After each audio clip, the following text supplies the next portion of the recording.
All right, let's get this party started. Did you hear the cat? Come on, Orlando. Let's party. Kimmel is back.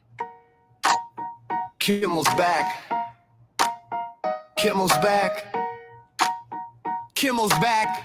Kimmel's back. Kimmel's back. Guess who's back when the clock strikes late? Jimmy's here to roast. Can't wait. Politicians shaking in their seats. He's got punchlines hotter than your tweets. Kimmel's back. Hide your headlines. Jokes so sharp they should come with guidelines. From Trump's new mugshot to AI fears, he'll laugh us right through the coming years. Celebs on strike, billionaires to space. Jimmy's grinning with that poker face. TikTok scandals, crypto crash. Guillermo's pouring shots in the solo splash. Hide your headlines. Jokes so cheeky, crossing state lines. From Barbie memes to climate news, nobody's safe from the jokes he'll use. Congress fights on cable news. Jimmy's got the bloopers queued. If late night's therapy, we're all in luck. Cause laughter's free when the world feels stuck. Kimmel's back, turn the lights on. Cue the band, the laughs go long. He'll roast your ego, spill your tea. It's late night chaos on ABC. Hide your headline, hide your headline, hide your headline, hide your headline, hide your headline, hide your headlines. Kimmel's back. Kimmel's back. Kimmel's back. Kimmel's back. Kimmel's back.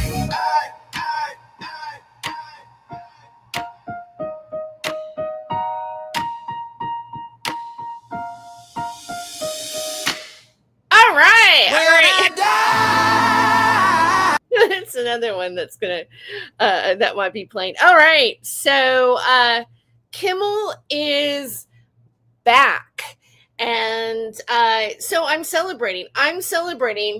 Not because I'm a big, huge Jimmy Kimmel fan, because actually I'm really not. Okay, but as a comedian and being part of the comedy community, free speech is really important to us.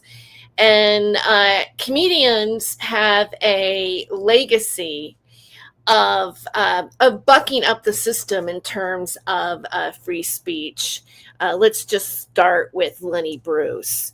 And, if you're not familiar with Lenny Bruce, I know some generations might not be, but he was a comedian that was arrested for obscenity laws during his performances.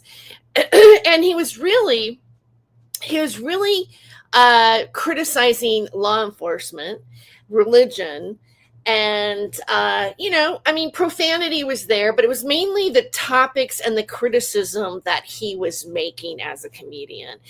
And he really suffered for the cause, to be able to make jokes and speak your opinion, your viewpoint, what you think is funny, what you think is to be true. And he's a hero in my mind. One of the things that I also want to share with everybody is my own contact with Sally Mars, who was Lenny Bruce's mother. And one of the first sets that I ever did on stage at the Improv on Melrose in Hollywood, where I got laughs. I was actually having my first set. I was new at doing stand-up. I'd been taking a class with a comedian named, why am I forgetting his name right now? Gosh, he was on the Ed Sullivan Show. It'll come to me. Anyways, I was taking a class, and we performed. It was Myron Handelman. The Flying Handelmans is what we went by. Okay. And Yeah, Myron Handelman. He had been on he was from the Sullivan Show fame, and he was teaching classes at Studio City, like back in like 1984. And I took the class, and then we were doing shows before, like at the Improv before the main acts went on, and or at the Laugh Factory in Hollywood before the main acts would go on.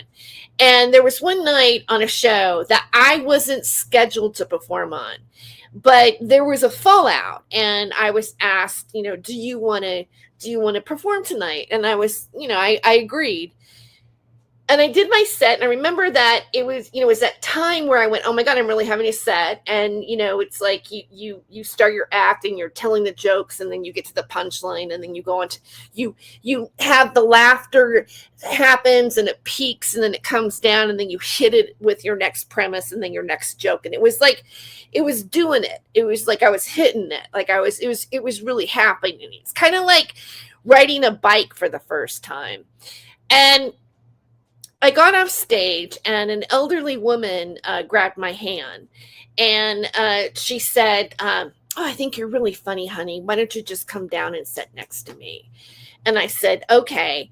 And Stanley Myron Handelman, that's his name. Stanley Myron Handelman was the comedian that I took the class with. And Stanley Myron Handelman, when I was sitting next to Sally Mars, looked at me, and he was like, that's Sally Mars. That's Lenny Bruce's mother.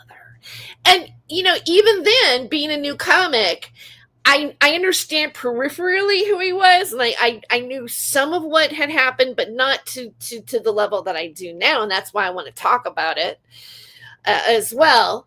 And Sally Mars, she sat down and she says, I'm Lenny Bruce's mother. I'm Sally Mars. And I was the first woman to do stand-up comedy. And I think she said something like 1940, back in 1942. It was in the 1940s.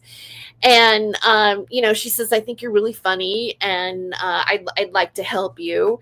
And we exchanged numbers. But one thing that she said to me that I'll never, ever forget. And she said something like, you're a little bit dirty, but so is Lenny, and you have to make that choice. And over the years, I've thought about that. I thought about what that meant. Making a choice to say words a certain way, making a choice to talk about certain things, make a choice to be courageous, make a choice to stand up for free speech, even when the free speech doesn't agree with yours. I mean, these are the kind of things that I think about. And then again, I want to bring up George Carlin, because George Carlin also was censored by the he wasn't censored by the FCC. The radio station that played the 7 dirty words that you can't say on television, they got cited by the FCC, and that stood up because of it was like during daytime driving, and those things weren't supposed to be said at that time on television. And again, probably that routine, that's fine on cable, but in terms of like advertising and things like this, it's not going to work out. But so that went all the way to the Supreme Court. So George Carlin participated in what would be considered to be obscenity laws, or what would be, speech, or what's acceptable speech, or what as a society are we going to say is the appropriate speech on whatever platform you're doing. Like, for example, ABC, I mean, late night television, you can get away with a lot more in topic of what you're talking about. And you might be able to get away with light, dirty words, but you're not supposed to say an F-bomb. You're still not supposed to say the C word, not things like this on national television. Even when I was on, a contestant, I was on Last Comic Standing. I wouldn't say I was actually a contestant, because I was a finalist, and then we became part of the reality series. But we were instructed that when we competed, we were not to say certain words. or even say certain words while we were like being filmed. Although there was one comedian that did say the C word, but they bleeped it out. Hi, Aiken. Welcome. It's nice to see you here.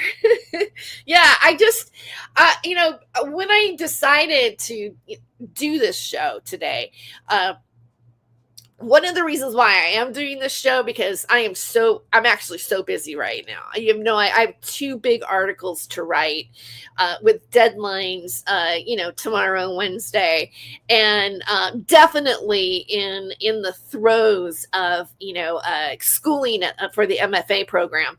But one of my assignments for one of my classes is that I have to do something every day for Not My Rabbit Hole, for my podcast, whether that's, I schedule a show, or I make a short, or, I restream on Rumble. I mean, it could be anything. And today I thought it would be really good just to take a moment and stream and talk about what happened with Jimmy Kimmel and the aftermath that happened, and just kind of share some of like my own insight about it, coming from the perspective of being a comedian. On Facebook, I have a lot of most of the people, a large majority of people that I'm friends with on my Facebook page are comedians, and they are comedians that I've known for years. I mean, going back to being 24 years old. I mean, that's how long some of the people that I talk about collectively or relate to on Facebook. Facebook is a much more personal profile for me. And I oftentimes do not share, like, let's say, a lot of things that I might share on X or talk about on YouTube or whatever, because it's almost like I live in 2 different worlds, but not, you know what I mean? So, and I don't want to bring oogie crap like, this kind of drama that happens on the internet to my Facebook or my Instagram, because it's a different kind of connection, and there's different kinds of rules. And also, a lot of the people that I know personally don't know this other, like, David Schurter stuff and stuff like that. I mean, they might know a little bit of it, but it's nothing that really particularly touches that particular realm, really. So even if I do bring it up, or if I did share something, they're kind of freaked out by it. They're like, what? Like, what's this? But the topic of Jimmy Kimmel was a very big deal to comedians. For example, Kelly Carlin, who is George Carlin's daughter, who I also know and have, been at her house actually as a guest a few times.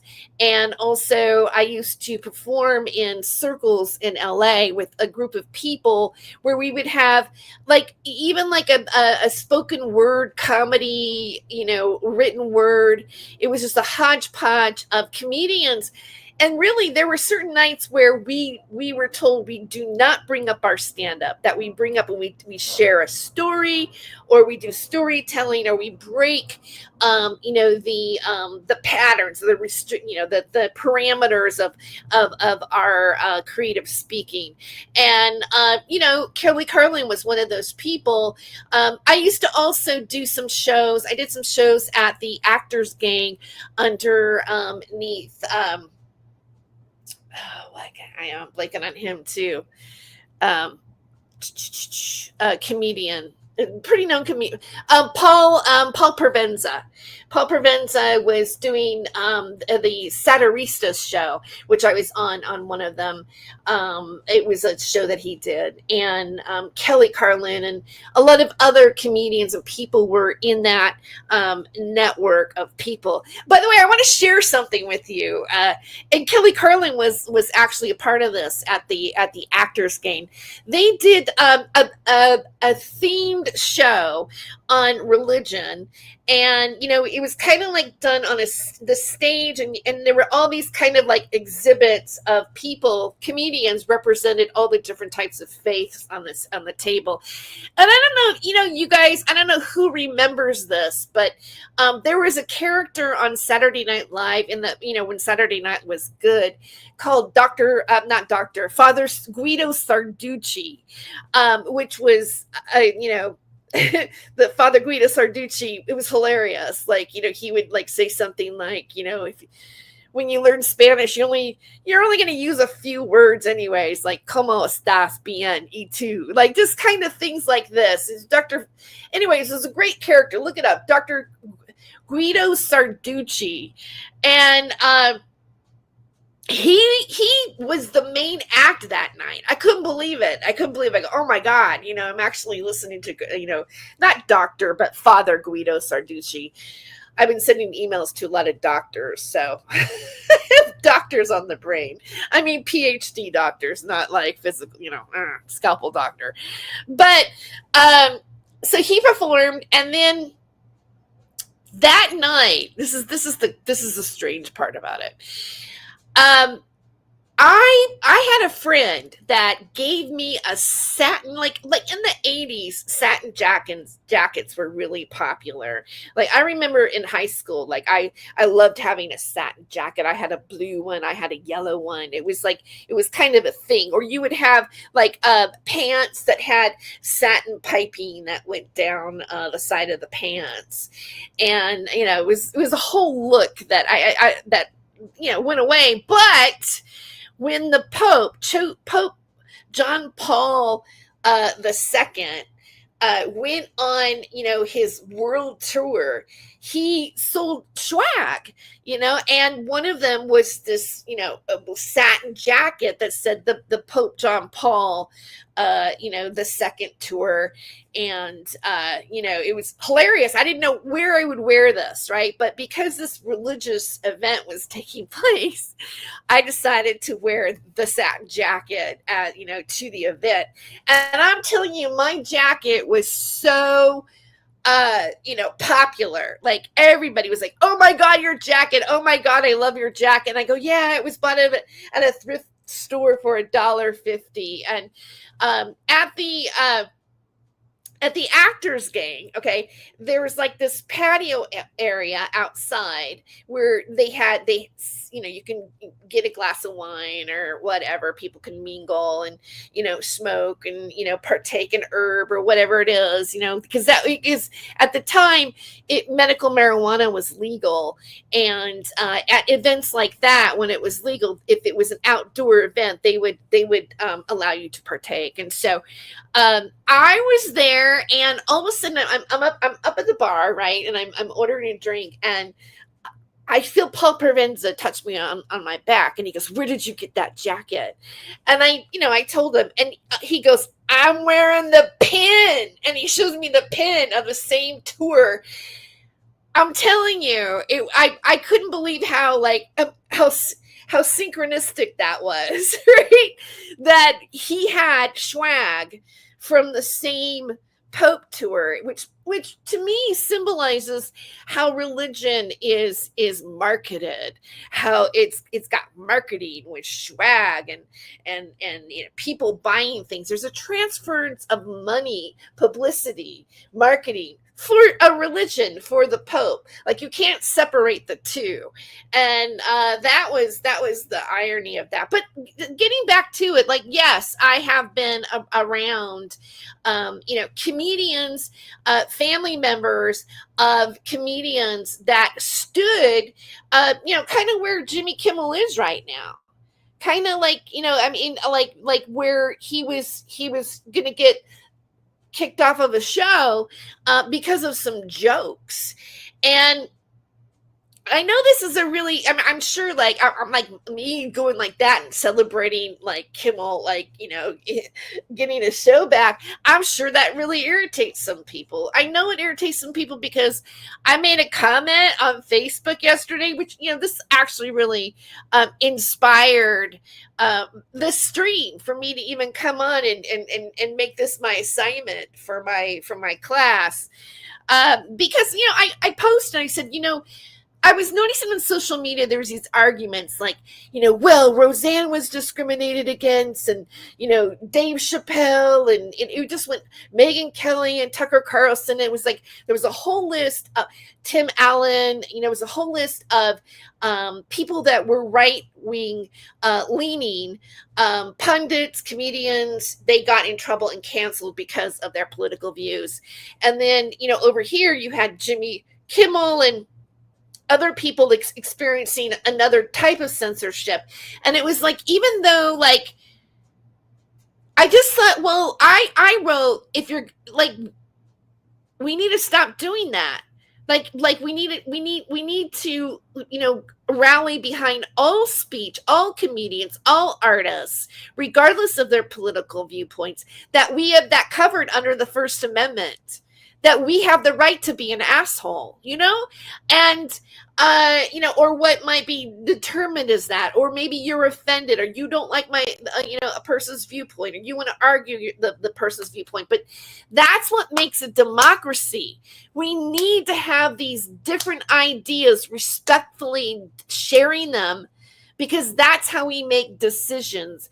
If you villainize one group or say, well, because you have that or you made that joke, I think that your voice and your opinion and your joke needs to be eliminated, and you need to lose your career over that. That's not what the First Amendment is about. That's not what the First Amendment is about. And so my thought is like, well, it doesn't matter who, like, I feel bad for Roseanne. I feel bad for Tim Allen. I feel bad for Jimmy Kimmel.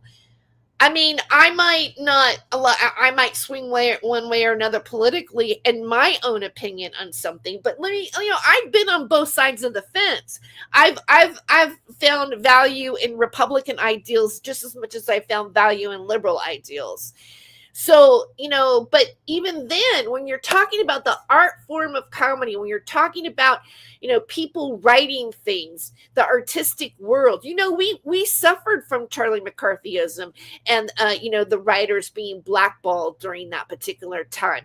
We have memory as artists as artists in the United States of fighting for those principles regardless. Even like, JFK was talking about the freedom of the press and the right to say things, and that in order to have a free society, we must have open dialogue. And that's where I was coming from. But when I said that on Facebook, I had friends and colleagues and that argued with each other about it, about taking one side. What about Roseanne? What about this? What about that? What about that? And then I posted something like, well, okay, I support Roseanne too. And then they're like, boo, you're a racist. You're a racist. Somebody accused me of being a racist. It was very interesting to experience the mindset that people have, and even the mindsets and the arguments that were happening between comedians. There were some comedians like me that were very wanted to voice our opinions about how we thought it was unjust. There was comedians that thought Jimmy Kimmel deserved it, or they thought that Roseanne deserved it, or people thought these things. But the point of the matter is, Jimmy Kimmel coming back to air, whether you like him or not, that's a victory for the First Amendment.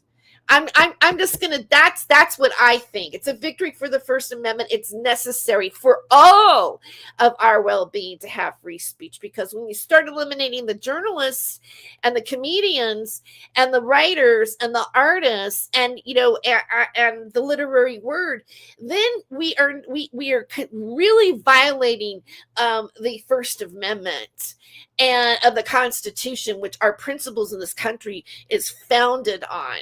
It was very important for people to stand up and say, no, this is not okay, even if what Jimmy Kimmel said was against their own political beliefs. And so, that being said, today is a win, even if it makes some of you guys angry. Lenny Bruce, right? Right, Echo? Yeah, I just earlier in the stream, I discussed Lenny Bruce. Yeah, it started with Lenny Bruce. Aiken says, was Popey throwing swag from his Pope mobile? You know what? That would be funny if you saw the Pope like throwing out keychains of his face. Here's my stickers. Yay! God wins.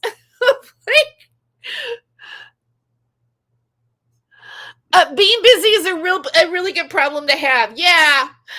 I've been a little, it's a little stressful. I got 2 really big articles that are very important topics. I'm talking important, and one of them is a bit controversial, but nothing controversial that has anything to do with us at all. So, have the Christians been raptured yet? You know what? They're still talking about it, right? I mean, yeah. I think the rapture might have happened back in 2013. I'm not sure. So the rest of us might be the sinners still walking around. Well, I'm not really going to take too long of a time here. I almost feel like I've said my piece on Jimmy Kimmel and everything that's going on surrounding that. It's surprising to see, like, I mean, when I put up the stream idea, because I changed it, I said, like, if you notice, like, I don't know if you noticed this, but when I originally posted that I was going to be streaming today for a little while, I wrote, let's talk about the First Amendment. As a matter of fact, even in this, the thumbnail, you can see it in the thumbnail of this video, but I changed it to Kimmel's back because that's how quick things change, right? I mean, yesterday, everybody was arguing, on one of my threads. And by the way, I got an emergent talent badge on Facebook for creating interesting conversations. I find that to be funny too.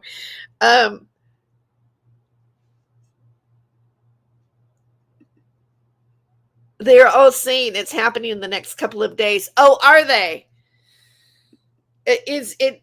I just want time buying a new. I just want to time buying a new graphics card, right? Right, because if you're going to be raptured, then we're not going to. Why bother? Is that it, Aiken? If we're gonna go in 2 days, like, let's say it was real, and let's say we had an alien invasion, right? Is that still happening? I don't know. I did see, now this gets me. I did see Carrie Cassidy post on X, Carrie Cassidy from Project Camelot, that Charlie Kirk wasn't real, and he had there was somebody with a fake mask and the whole thing, and I'm like, what? Like, I just wrote what with WHAAAAT question mark. I'm like, what? I mean, it's just embarrassing what some people are saying that are connected to the alt media. I guess one thing that I could, since I do have a little bit of extra time on the topic, I was thinking of covering a few other topics that are going on that that have been happening since I last live stream, and one of them. Matter of fact, I think while I'm searching, I'm gonna just play this song that did start for a minute. One of them has to do with truth seekers. I don't know if you guys know this, but Stephen Cambion from Truth Seekers, like I've talked about Sarah Rachel Adams and the documentary that went crazy, that went awry and everything, and kind of covering that happening, her grifting practices and this and that.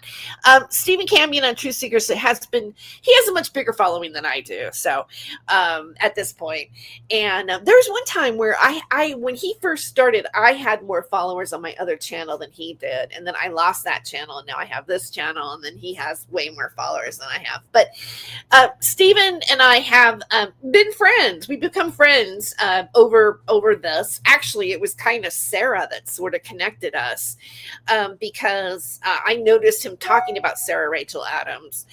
And I've been on his show a few times and everything, and I think he has another type of show that he does that I'm going to go on here pretty soon, which is going to be a more fun styled show.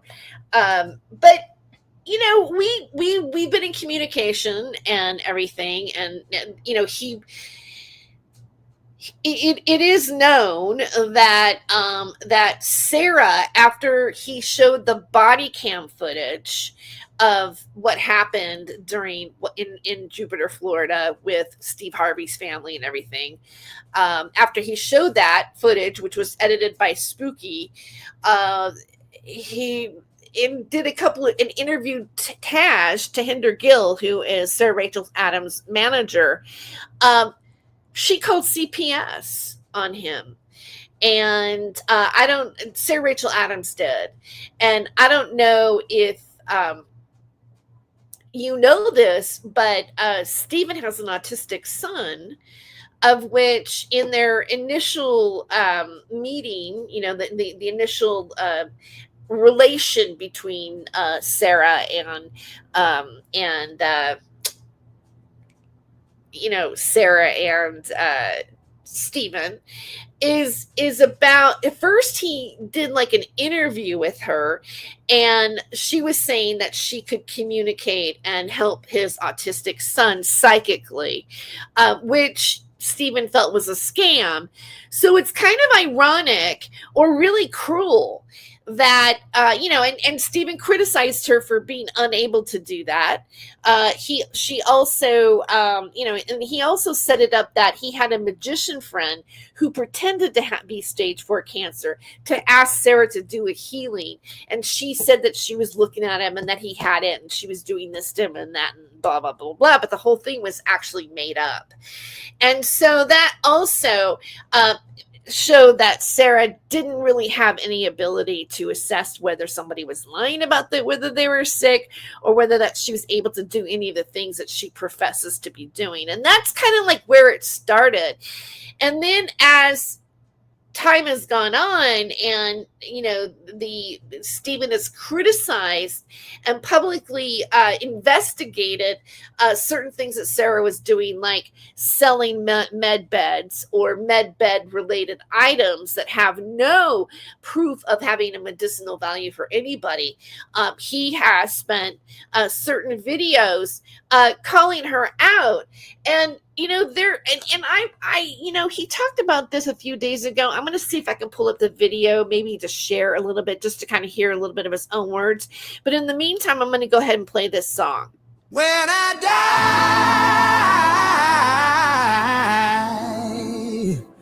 and they lay me to rest, I'm gonna go to the place that's the sweetest bed. When I lay me down to die, I'm going up to the Twinkie in the, going on up to the Twinkie in the sky. That's where I'm gonna go when I die. I die. I'm gonna bite the snack that I love best. Prepare yourself, you know it's a must. Gotta have a Twinkie if you wanna trust.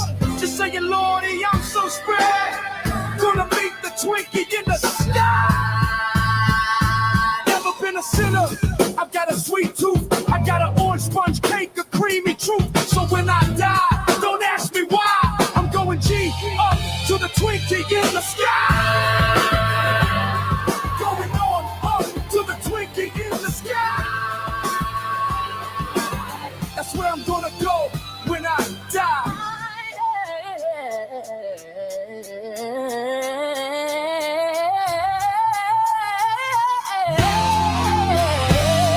When I die, and they lay me to rest, I'm gonna snack on the Twinkie I love best. Oh yeah, okay, so and they lay me to rest. I'm gonna go to the place that's the sweetest best. oh, thank you. Echo asked, like, what, where is that song from?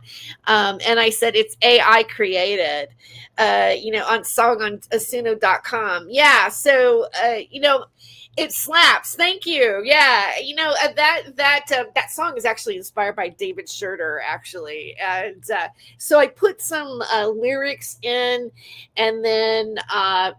What? Okay, here. Let's have some fun. All right, because we'll get to Truth Seekers in a second, since we're on this topic. I put some lyrics in, and I asked AI to create me a song, and that's one version. That's more of like you can put in the prompts. Like I wanted more of a gospel, spiritual version of the lyrics, but then I said, could you? My original thought was, could you write a song that was Twinkie in the Sky, was kind of based on a Spirit in the Sky, right? It was like I wanted to pattern the words or the lyrics to kind of symbolize, but just like a parody of what the stanzas were being. So I asked ChatGPT to do that for me, and then it did. Okay, and then the other one was inspired.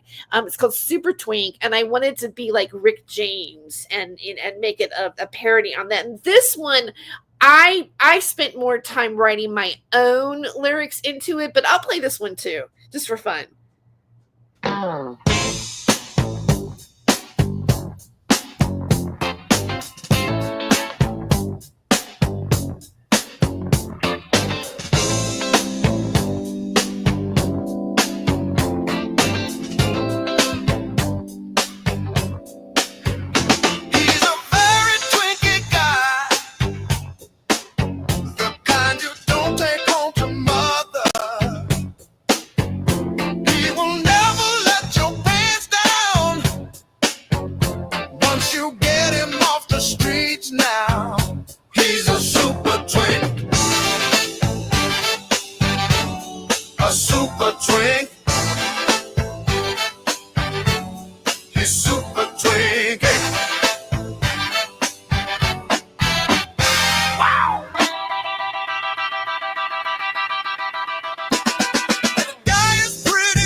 So there are a lot of songs that David Schurter has inspired on people. I mean, you can find a lot of them online on YouTube.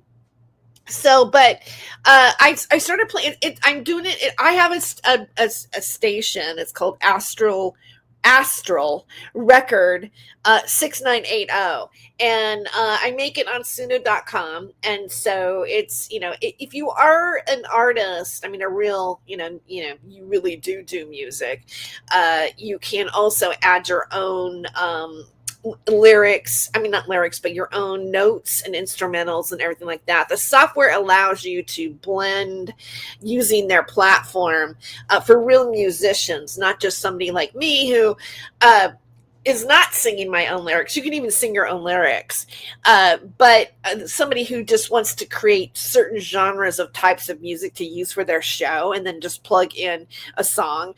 It really works. Yeah, funkadelic. Yeah. I like it. I like funk a lot. By the way, it's just, it's kind of like part of my era, I suppose. That okay, that's me answering it. Okay, so let me share a little bit of Stephen Cambion here. And for a while, I mean, to be honest with you, I was praying for Stephen because I know that it was really hard on him. And let me get this started. Why isn't this moving? Okay, and I'm gonna try to, come on, get to where he starts talking, and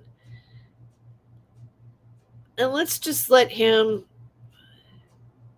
play a bit here. Here we go. Other streaming software. So I thought, well, it can't happen again. I could get by with one or two more shows on this software before. No, this will be the very last show using this software, which I highly caution any show host to stay away from, because they promise you the world. Go a little bit longer. And the other, okay, yes. So I apologize. One for the goal already from Tales from the Sonic Voyage. For more barbecue sauce, rock on. And we'll give it a 2-hour time limit, and I will do AMA session or DSP archaeology. You can call it out. Do you want to see a shower video? Do you want to see when he made disgusting tacos? We will do that. So I've started the goal. And boy, I have not checked in with Phil for quite some time. So I was catching up today, and what can I tell you? He's still begging, and he's still seething. Okay. Donald, one of the kindest and most gentle, big supporters of the show. I'm just finding it. Sorry. Thank you for your kindness, of you people buying me a beer. And then we have Katie Death Squad terrorizing people. Anybody who's critical of her on the internet. Oh, here we go. Here it is. This is it. That I want to do. Quit this show after I've spent 5 years building. Yeah, let's go back. I think maybe it's not a good idea. But hey, go up there and support me and save me from the horrors of Brokey beer. That's right. For several weeks. Okay. I was so financially in trouble that I had to buy Brokey beer. And people keep asking me what Brokey beer is. Milwaukee's Best, Natural Ice. That beer that's like $14 a 30-pack. And yeah, that's not good stuff. But thank you for your kindness, of you people buying me a beer.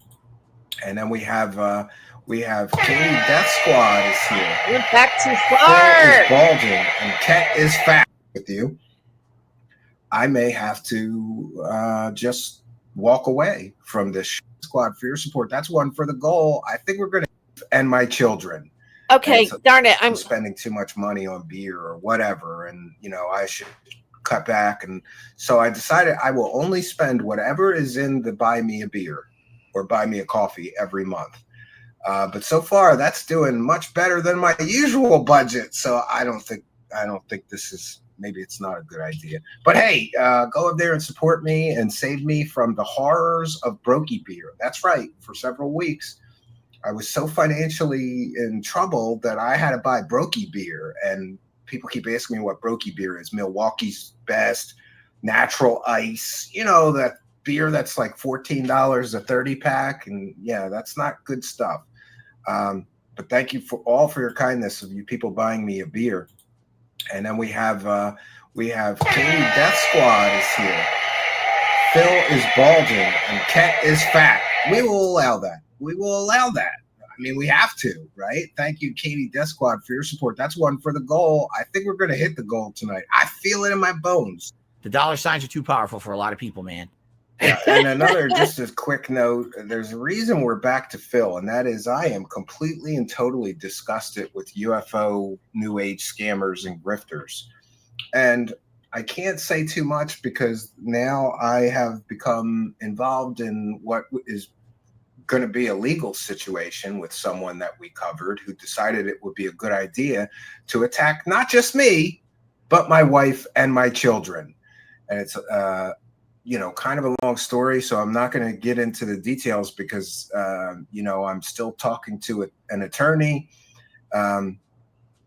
There may be some significant changes to the show, or to be very, very honest with you, I may have to just walk away from this show. And it's certainly not something that I want to do, quit this show after I've spent 5 years building an audience and building a great reputation for good content. But here's the thing. Every story has a price. And a recent story that I ran on a fake psychic swindler had a very significant price. And the issue that I have is, as sort of an investigative journalist, I'm aware that sometimes when you do an expose on someone and you humiliate them, embarrass them, and expose their scams, they're going to attack you back. And I'm perfectly okay with anybody attacking me personally. If I run a story and I expose your scam and you want to attack me for doing so, I'm okay. I can take anything that you can throw at me.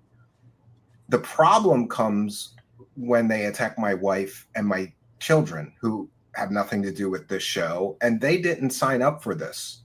I think you guys know what I mean. Like, I'm willing, people have called me a Satan worshiper and a child predator with no evidence of that whatsoever. People have spread. Oh my, I know how that feels. That's right. And I can just point out David Schurter is probably going to do that later on today or later on this week or whatever. And several other people have done that. Had salacious rumors about me on internet forums and Reddit, that all kinds of things they've said about me. And I'm okay with that because people know the truth, really. I'm okay. And usually these people, they do nothing but run their mouth on the internet. Oh, I got blurry there for a minute, like Bigfoot. They do nothing but run their mouth on the internet. And this particular individual has basically terrorized people, multiple people. She has a track record of terrorizing people, anybody who's critical of her on the internet. You know what she does? She gets government agencies involved to try to mess with your family. And the fact, oh my, do we not know some other people that do that too as well, right? I'm going to throw out Denise Mattow in there, and a few other people associated with that group. I'm going to say also have done it, but for today, I'm not going to say their names. The fact that the government will allow a psychic swindler to weaponize a government agency against an innocent man and his innocent family, it's just too much for me. And so you'll pardon me if I'm a little distracted this week, but now I'm suddenly in a legal situation, which I'm going to have to deal with. And my wife is so angry and upset about this situation. She feels, perhaps rightly so, that I have put my family in danger recklessly and knowingly. And that may be the case. She may be right. My wife's point is, you knew what this woman did to other people, and you exposed her in a story anyway. What did you think was going to happen here? Well, I certainly didn't think what happened would happen. I, have been through several attacks from her. She sent a fake lawyer to call into my show. She sent fake lawyer letters, fake her simps. They're not even lawyers. She sent people to threaten me and intimidate me and harass me into silence and not cover her story anymore. I've had that happen with Sarah a lot, all over social media. So I kind of thought she's done the worst thing that she could do. But now she has done something that's so vile, so despicable, that in the first time in the entire history of my show, I'm going to aggressively defend myself with a lawyer if possible or if necessary. But as everybody knows, paying a lawyer is a black hole of doom. You'd be better off. I don't know. It's just it's a very bad situation. And I am cards on the table, as honest I could be about the situation. I am mentally distraught right now because I've never seen my wife so angry and so upset and so,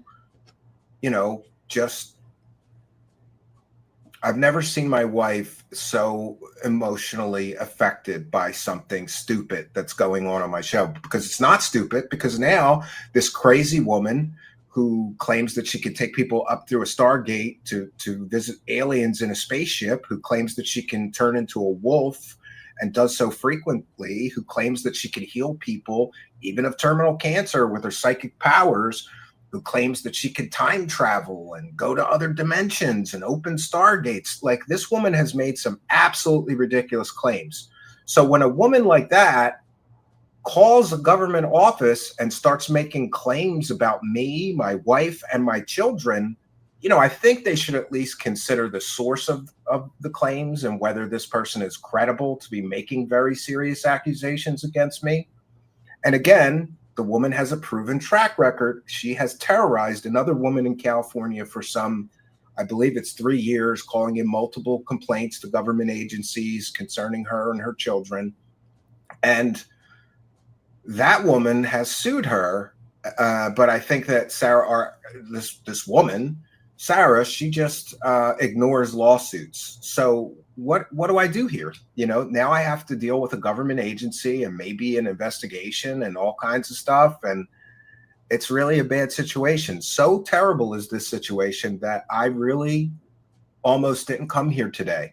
I am seriously considering just shutting this whole thing down, because again, as much as I love this show, I'm not willing to do something that will endanger my children and my wife and my family. They didn't sign up for this. This is too much. However, most of me thinks that this woman has now done the very worst, most despicable, most evil, underhanded thing she could possibly do to try to get revenge on me for releasing that body cam footage, humiliating her, embarrassing her, felting her, and exposing her for the scammer that she is. I really think she can't do any worse, but you never know. This woman has Kool-Aid drinking cult members that are running around threatening other people. How do I know that they won't come here in the real world? And by the way, that would be very foolish. And thank you, Troll for your kindness, generosity, and support. Back in college, this would buy a pitcher of beer. Yes, it would. Do you remember those days? Those were the good old days, Troll. Throw money at me. And here we have Candy Death Squad with another one for the legal fund. Well, thank you for your kindness. It's much appreciated. Well, let's face it, also, money talks. All right, let me get caught up here. Tim Curley is here with one for the goal. She's a loser and you're a winner. Please don't retire. So, here you get the gist of what he says. He talks about it a lot more. And, if you want to check out his show or his channel, if you're not, most of you guys who come see my channel already know who he is. But if you're into what's been happening with surrounding Sarah Rachel Adams, he is a really good source to watch. Before I go, I just want to talk about a couple of things. also in relation to Sarah, yes, she does call CPS on people's children. She's done this to Vanessa. She threatened to do this to my friend Jeff Reed. She has done this to Haley Meyer. I know those. She's done this to Carmen Joy. She's harmed people's families out of her own malicious intentions. And I just think it's unfortunate because and the way she does it, and the way she gets flying monkeys to do it with her. Right now, one of those people, in my opinion, is Brian Sang, who is rallying behind her and making threats towards Taj. She's able to manipulate people, whatever she tells them, and they believe her. People will end up also participating with her in the targeted harassment and the threats and the social media spying that happens. And again, this person, right, promotes herself on her website as being a multi-dimensional healer on the internet. She's, claimed being a super soldier. She was Max Spear's girlfriend. There's a whole history of Sarah Rachel Adams. I know her way back from Revolution Radio, from interviewing her way back then. I've met her personally, so I have my own personal history and awareness of what Sarah has done, and hopefully she will end up stop doing. Hopefully, if enough of us talk about her and expose her, hopefully that will end it. We're hoping, but one of the things that I do want to point out, and I just have it on my phone, but Taj posted the police reports of that incident during the documentary when the police came and they were using mushrooms for the spiritual enlightenment and all this time, and they found the tea and everything. I just want to read a few things towards the end of the police report that actually pertains to Sarah specifically. Okay, so here it says all narcotics on scene were under the care and control of myself and fellow officers on scene. This is one of the police reports, right? So one clear of the scene, the narcotics were turned over to Officer Dobek, who placed them into evidence.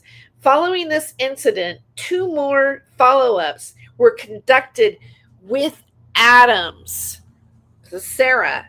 During both, Adams admitted to administering a variety of toxic substances to Amanda to treat a medical issue. Adams also provided written consent to search both her vehicle and her Apple iPhone. During the search of the iPhone, several key pieces of evidence were found linking Adams to other clients she provided her medical services for. A check of the Florida Department of Health shows no license to practice medicine for Adams. A warrant for her arrest was drafted and sent to the SAO for further review. So that's in the police report. I wanted to just also make mention of Sarah Adams and, the situation, the fallout from Steve Cambion's shows, and the fact that there was an arrest, a warrant for her arrest that was drafted. And on that note, I'm going to say goodbye. And I really appreciate Echo and Aiken for joining joining me here today to celebrate Kimmel's, he's back, and he succeeded against the forces, the discrimination of his First Amendment rights as a comedian. And I want to point out too, because one of the arguments that a lot of people made about, why did it just do that? That's weird. Huh. I'm seeing a weird thing happening with my StreamYard right now, but I'm assuming everything's still okay. Let me stop this for a minute. Why are you doing that? Is weird. New layout. No. It's happening. Oh, okay. One of the things that I do want to point out. I have no idea what just happened. Or can I point it out? Why is it?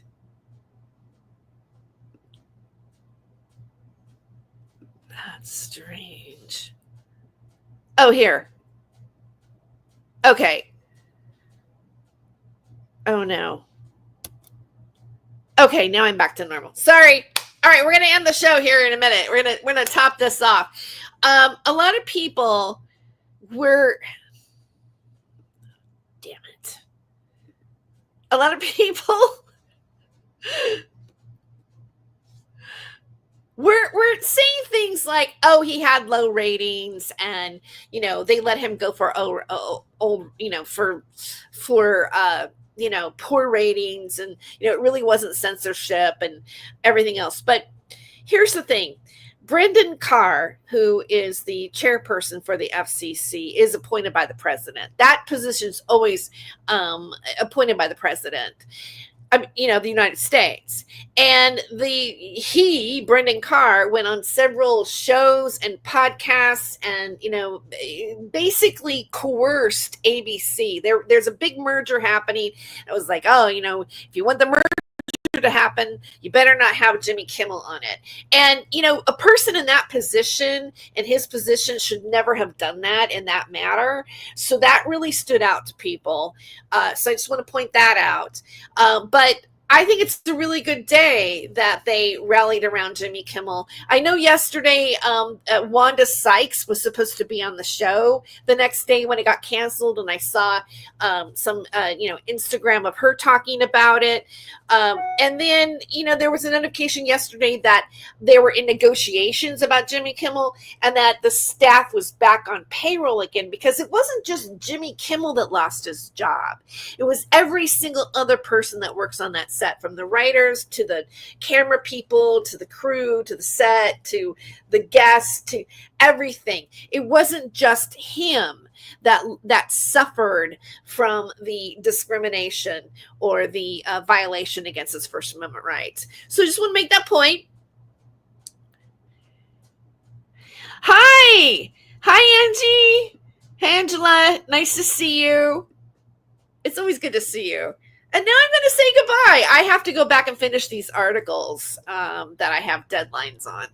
And but I really loved seeing everybody pop in today. And here's my song I created for Jimmy Kimmel on Suno. I'll see you guys next time. Kimmel's back. Kimmel's back. Kimmel's back. Kimmel's back.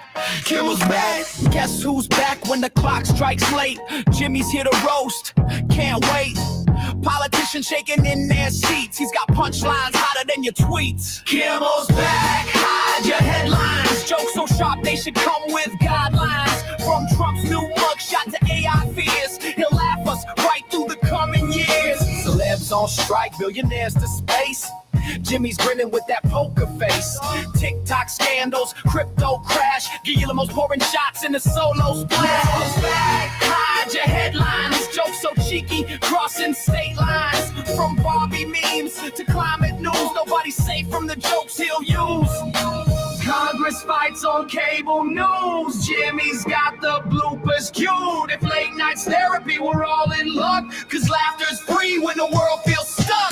Kimmel's back, turn the lights on. Cue the band, the laughs go long. He'll roast your ego, spill your tea. It's late night chaos on ABC. Hide your headline, hide your headline, hide your headline, hide your headline, hide your headline, hide your headlines. Kimmel's back. Kimmel's back. Kimmel's back. Kimmel's back.